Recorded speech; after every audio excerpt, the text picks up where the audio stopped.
আসসালামু আলাইকুম। এটা গতকাল 14 তারিখ সন্ধ্যা 7টা 35 মিনিটের ঘটনা। নর্থ পাশের টমে এক যাত্রী ভুলবশত তার মোবাইলটি দেয়ালের পাশে রেখে যায়, ঠিক এইখানে। তো মোবাইলটি ভাইব্রেট করার কারণে দেয়াল থেকে নিচে পড়ে যায়, নিচে পড়ে গেল। এরপর দেখেন কি ঘটে।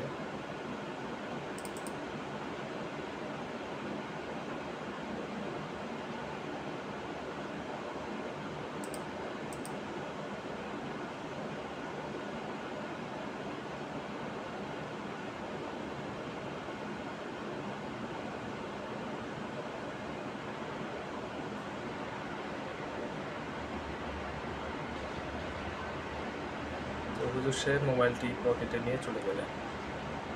এরপর থেকে ফোনের সুইচ অফ।